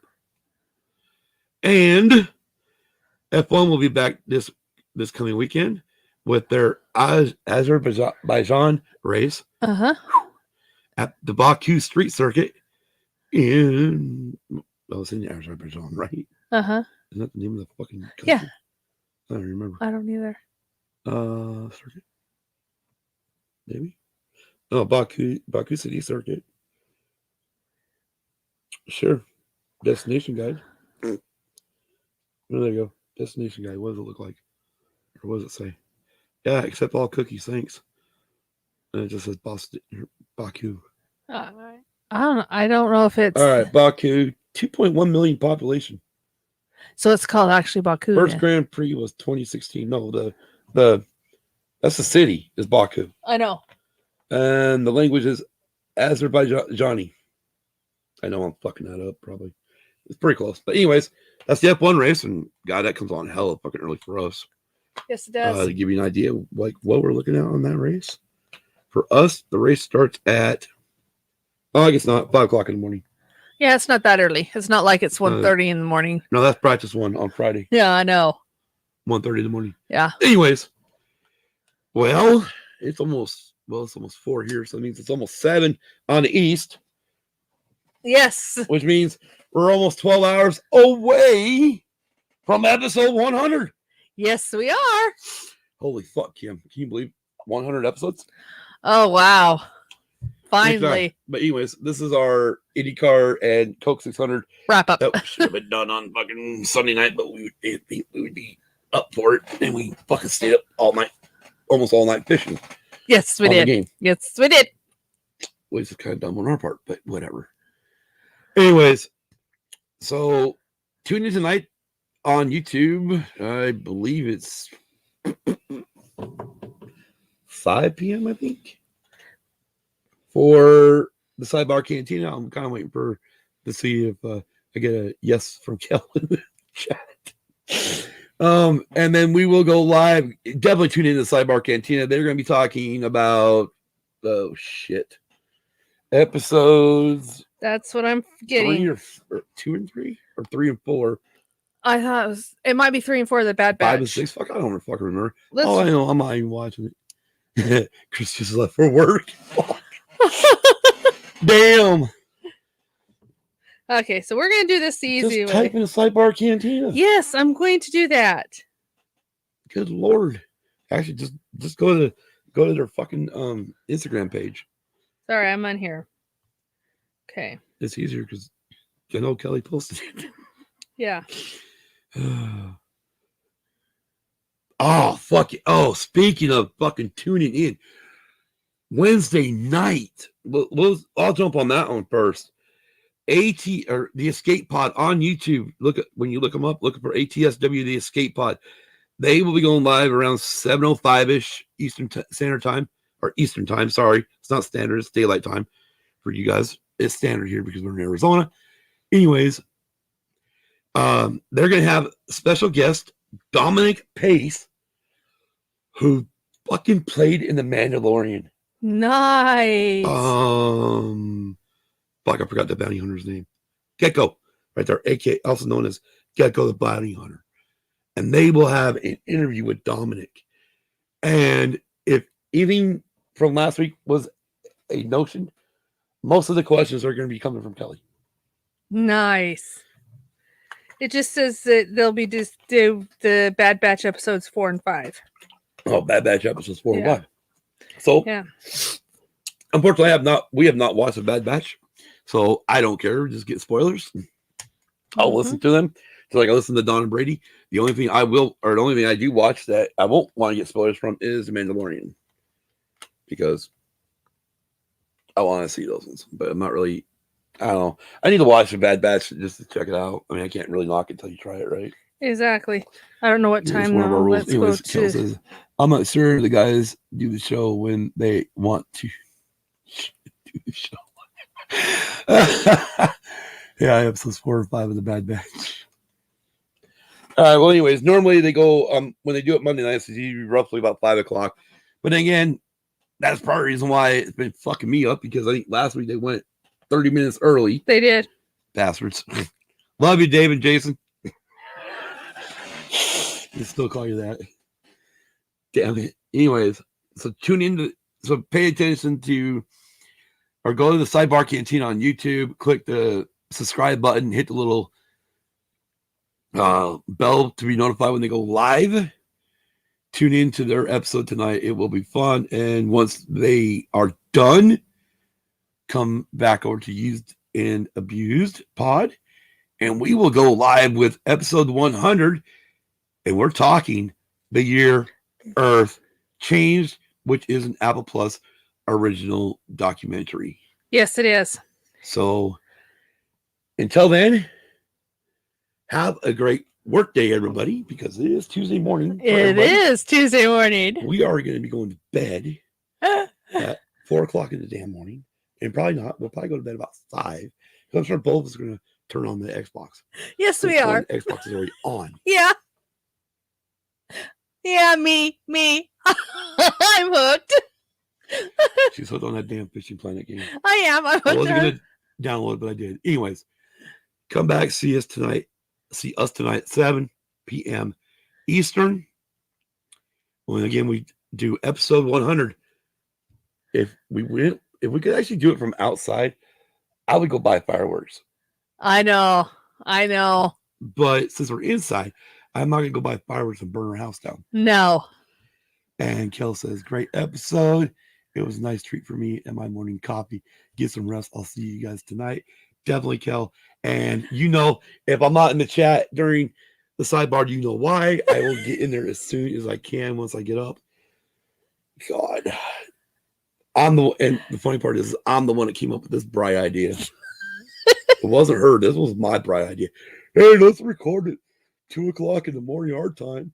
That would be 5:00 East Coast time. Thinking we were going to keep it to an hour, but we never knew. Yes, Kim is very awesome. She thinks she didn't add to this podcast, but she did. Because this show was fucking boring back when I was doing it by myself. I'm sorry, it was. Okay. It was. You look at you, you're all giggling, and then you're giggly. And this is funny when she gets this fucking tired, she's giggly. Yes. Now she's a giggly goose. Yes. All right, until tonight. Everybody, Kelly, thank you for being in the chat.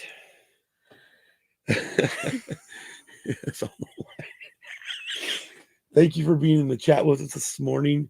We appreciate it as always. And until later tonight, everybody have a great day. And until tonight, peace.